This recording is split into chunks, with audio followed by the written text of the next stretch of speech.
Maligayang pagbabalik sa aking channel kaibigan para mas lalo ka pang kiligin at updated sa mga bagong movies, K-drama series. Pwede bang makahingi ng konting pabor? Paki-like and subscribe naman ng aking channel. Muli, salamat kaibigan!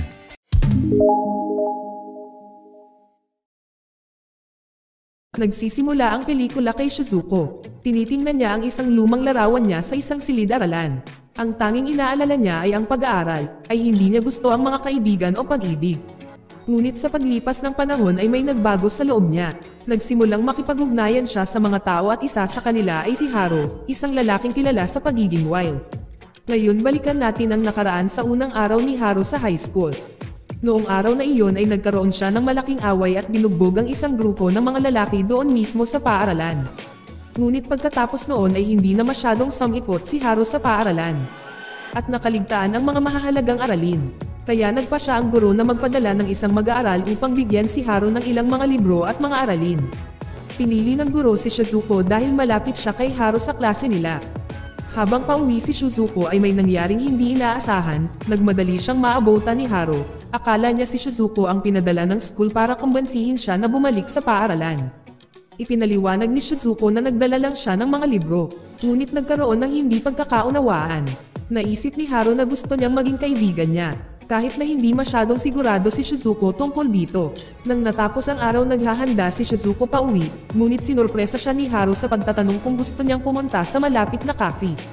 Hindi niya alam na ang simpleng imbitasyon na ito ay haantong sa hindi inaasahang bagay. Habang kumakain sila sa cafe, nagpakita ang tatlo sa mga kaibigan ni Haro at nagtanong sa kanya para sa pera. Hindi ito ang unang pagkakataon na ginawa nila ito at tila madalas itong mangyari. Ang nakakagulat ay hindi kailanman sinabi ni Haro sa kanila na itinuring niya silang mga malapit niyang kaibigan at palagi niyang tinutulungan sila. Si Shizuko na nagsimulang mapagtanto kung ano talagang gusto ni Haro ay ang tunay na pagkakaibigan. Kaya iminungkahi niya na bumalik siya sa paaralan kung saan maaari siyang magkaroon ng mga tunay na kaibigan. Ngunit hindi nagustuhan ni Haro ang ideya, na inisip niya na ang kanyang presensya sa paaralan ay nakakatakot sa mga tao. Dahil sa pagkakaiba-iba ng opinyon na ito ay humantong sa isang mainit na pagtatalo sa pagitan nila. Bawat isa sa kanila ay naging mas madamdamin. Ang kanilang argumento ay umabot sa sukdulan. Nang apusahan ni Shizuko ang mga kaibigan ni Haro na peke at nagpapanggap lamang bilang kanyang mga kaibigan upang makakuha ng pera. Naniniwala siya na mas mabuti para kay Haro na walang kaibigan kaysa sa maloko siya. Nagalit talaga si Haro sa sinabi niya at itinatapon ang inumin niya sa ulo ni Shizuko sa galit. Pero si Shizuko hindi lang tahimik na naupo doon. Binato niya ang sarili niyang inumin kay Haro na mas lalo siyang nagalit. Sa init ng sandali hinabol siya ni Haro. Kinabukasan habang si Shizuko ay abala sa kanyang mga gawain sa silid-aralan. Lumapit sa kanya ang isang estudyante na nagngangalang Seiseyan, pinuri siya nito. Dahil sa paghahagis niya ng inumin kay Haro noong isang araw. Hindi talaga kilala ni Shizuko si Seiseyan, kaya tinanong niya ito kung sino siya. Ipinaliwanag niya na dati siyang nag-aaral sa middle school gaya ni Haro. Ikinwento niya ang isang pagkakataon na nakita niya ang ilang mga bata na nambubuli sa isa pang estudyante sa isang baseball field. Gustong tumulong ni Seiseyan ngunit wala siyang lakas na loob. Si Haro ang pumasok at tumayo sa binubuli na estudyante gamit ang kanyang lakas. Pagkatapos noon kahit na si Haro ay misteryosong huminto sa pag-aaral ay talagang gusto ni Seiseyan na bumalik si Haro sa paaralan at nakaramdam siya ng matinding pasasalamat sa kanya. Narinig ng kanilang guro ang kanilang pag-uusap at iniling kay Shizuko na tumulong sa paghahatid ng mga gamit ng paaralan kay Haro. Pumayag si Shizuko na tulungan siyang pumunta sa lugar ni Haro at ibinigay ang mga libro sa pinsan ni Haro na si Mike-chan. Dahil wala si Haro, bilang isang paraan ng pasasalamat inimbitahan ni Mike-chan si Shizuko na makipaglaro sa kanya ng baseball. Habang naglalaro si Shizuko ay naalala niya ang mga kwento tungkol sa pag-aaway ni Haro sa paaralan. Nagsimulang magkaroon ng kahulugan na marahil sa lahat ng oras na ito ay nakikipaglaban si Haro upang protektahan ang iba sa mga nabuli. Nang biglang dumating ang mga kaibigan ni Haro sa baseball field, tahimik silang nagrereklamo sa likod ni Shizuko na tumigil na si Haro sa pagbibigay sa kanila ng pera. Si Shizuko nang marinig ang kanilang walang pusong mga komento dahil tinatrato nila si Haro na parang ATM.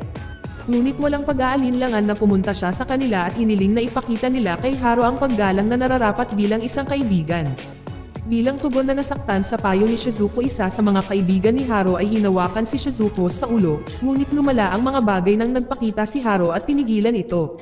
Nagbabala siya huwag nilang saktan si Shizuko at agad silang natakot at humingi ng tawad. Pagkatapos ay sinundan ni Haru si Shizuko habang naglalakad ito pauwi.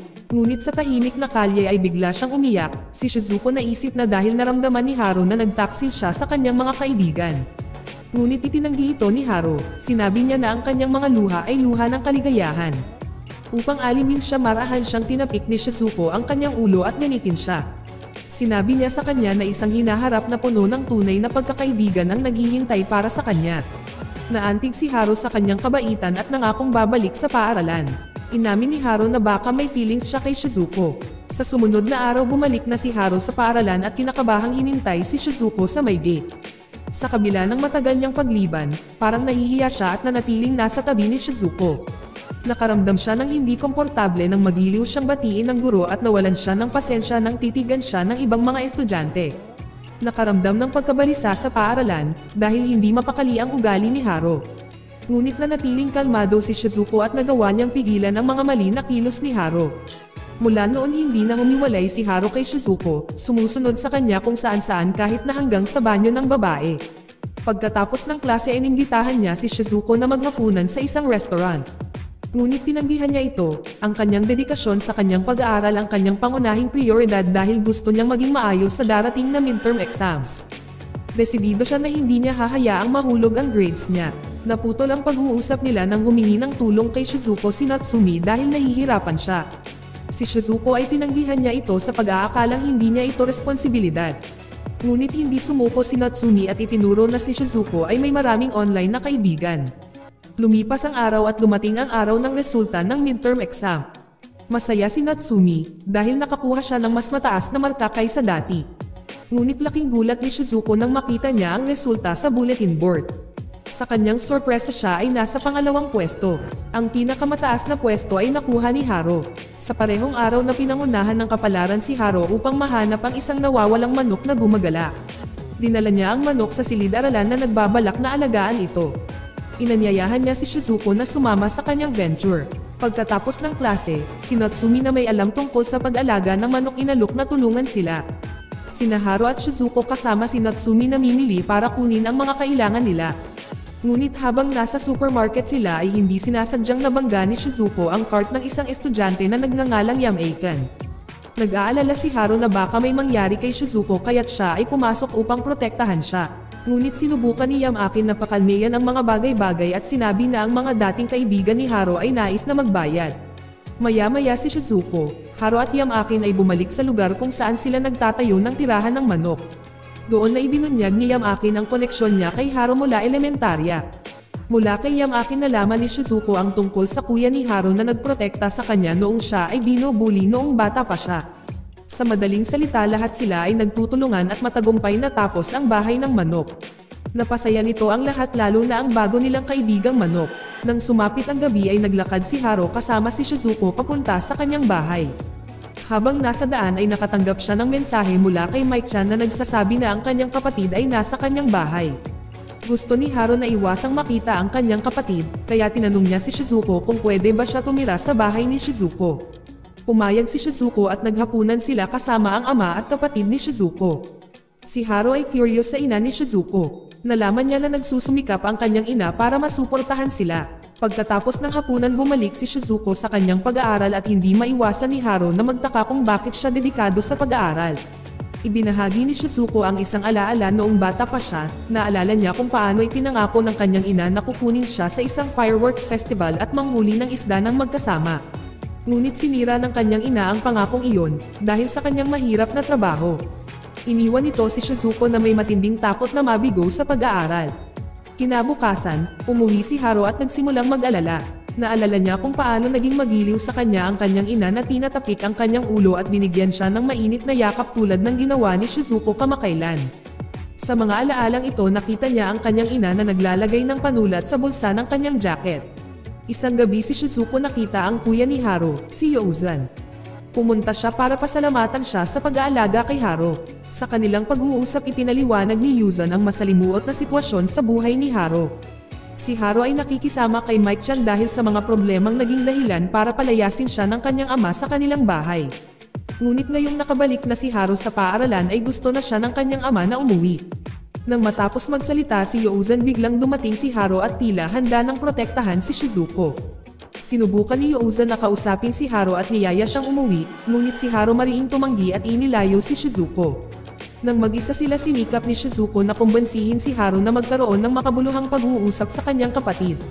Ngunit determinado si Haro na huwag pag-usapan ang tungkol sa kanyang pamilya. Kinabukasan, kapansin-pansing nagbago ang ugali ni Shizuko kay Haro at nagsimulang hindi siya pansinin. Noong araw na iyon, ang mga estudyante ay abala sa paggawa ng mga dekorasyon para sa nalalapit na school festival. Humanga si Haro sa pagkamalikhain ng kanyang mga kaklase at pinuri niya si Oshima, ang pangulo ng klase, para sa kanyang mahusay na mga kasanayan sa pamumuno. Dumating na ang araw ng festival, si Haro at ang kanyang mga kaklase ay nakasuot ng makukulay na kasuotan na naghahanda para magpatakbo ng isang haunted house attraction. Si Haro ay nakasuot ng Dracula costume at puno ng excitement, nakakaiba kay Shizuko na tila sa malayong napansin ang pagbabago ni Shizuko. Sinubukan siyang kausapin ni Natsumi ng pribado, ibinahagi ni Shizuko ang kanyang pagkadismaya tungkol sa pagpapapasok kay Haro sa kanyang buhay at kung paano niya naiimpluwensyahan ang kanyang pananaw. Ngunit iba ang nakita ni Natsumi sa pag-iisip na normal para kay Haro na iwasan ang pagiging mag-isa. Nabanggit din ni Natsumi na kung si Haro ay mataas ang pagtingin kay Shizuko, natural lang ito, dahil siya ang taong pinakamalapit sa kanya. Gayunpaman ay tila hindi pumayag si Shizuko at umalis ng walang karagdagang talakayan. Matapos mapag-isa si Shizuko ay nakipagtagpo kay Yamakin, nagbukas ito sa kanya tungkol sa kanyang komplikadong damdamin para kay Haro. Ipinaliwanag niya na matagal na niya itong hindi nakakausap, dahil pakiramdam niya ay naaapektuhan ang kanyang kakayahang mag-focus sa kanyang pag-aaral. Iminungkahi niya na marahil ang kanyang emosyon ay nagdudulot sa kanya ng pagkabalisa. Nag-alok si Yamakin ng isa pang perspektibo, na nagsasabi na ang pagiging malapit niya kay Haro ay maaaring nagpakita sa kanya ng kalungkutan na hindi niya alam. Pagkatapos mag-isip tungkol dito, nagpasalamat si Shizuko kay Yamakin at sinabi na ang kanilang pag-uusap ay nakatulong sa kanya na linawin ang kanyang mga iniisip. Hindi nila alam pinagmamasdan sila ni Haro mula sa malayo, maya-maya ay nakipagkita si Shizuko kay Natsumi at humingi ng paumanhin sa kanyang kabastusan. Nagyakapan sila sa pag-aayos ng kanilang pagkakaibigan. Sa gabi, nagtipon-tipon ang mga estudyante sa paligid ng isang malaking siga upang ipagdiwang ang tagumpay ng festival. Napansin ni Haro ang kakaiba sa pagitan ni Yamakin at Shizuko. Nang hindi nag-aksaya ng oras ay pupunta siya kay Yamakin. Tinanong niya si Yamakin kung may nararamdaman ba siya para kay Shizuko. Hindi naman ito itinanggi ni Yamakin at ito ay nagparamdam kay Haro na walang magawa. Sa Valentine's Day na nagkataong kaarawan din ni Shizuko, hindi inaasahang nangyari sa pagitan ni Haro at Oshima. Nagplano si Oshima na bigyan si Haro ng Valentine's gift. Ngunit bago niya magawa iyon ay iniba ni Haro ang usapan at humingi ng payo kung anong regalo ang ibibigay niya para sa kaarawan ni Shizuko. Kahit na si Oshima ay tila hindi nasisiyahan, nag-alok pa rin siya ng tulong sa kanya na mag-isip ng regalong magpapasaya kay Shizuko. Sa huli ay umalis si Oshima nang hindi binigay sa kanya ang Valentine's gift kay Haro. Noong araw ding iyon ay abala si Shizuko sa pagdedekorasyon ng kanyang tahanan para sa kanyang kaarawan. Nagsumikap siyang maghanda ng handaan at nagluto pa ng sarili niyang birthday cake. Ngunit noong bumalik siya sa kanyang silid, nakita niya si Haro sa labas ng kanyang bintana. Sa isang nakakaantig na kilos, binigyan siya ni Haro ng panulat na katulad ng panulat na pag-aari ng kanyang ina. Pagkatapos na inimbitahan si Haro sa bahay ni Shizuko. Pagkatapos ng pagdiriwang, hiniling ni Haro kay Shizuko na tawagan ng kanyang ina. Si Shizuko ay nag-aalala na abalahin ang trabaho ng kanyang ina. Ngunit kalaunan ay tinawagan niya ito. Ang maikling pag-uusap na nagdulot ng labis na saya sa espesyal na araw na ito. Nangako ang kanyang ina na tatawag muli kapag natapos na niya ang kanyang trabaho. Makalipas ang ilang sandali, ipinagtapat niya ang kanyang pagmamahal kay Haro. Sa mahalagang sandaling iyon ay pumasok sila sa bagong yugto ng kanilang relasyon at naging magkasintahan. Kahit na magkaiba sila ng klase matapos ma-promote si Shizuko at nanatiling matatag ang koneksyon nilang dalawa at lumago ang kanilang relasyon. Sa labas ng paaralan, habang pinahahalagahan nila ang mga sandaling magkasama sila, mag-isa man o kasama ang mga kaibigan. Isang araw natagpuan sina Shizuko at Haro sa isang silid sa paaralan ng isang guro at nagtanong ang guro. Dahil ngayon lang niya nalaman na si Haro ay walang planong magkolehiyo. Nakikiusyoso siya sa kanyang kinabukasan sa kolehiyo. Ikinagulat niya ay nangarap si Haro na maging mangingisda at manghuli ng tuna. Pagkatapos ng klase, nakipag-usap si Shizuko kay Mike-chan tungkol sa mga pangarap ni Haro, na umaasang makukumbansi si Haro na magbago ang isip niya. Ngunit walang magawa si Mike-chan para baguhin ang determinadong desisyon ni Haro.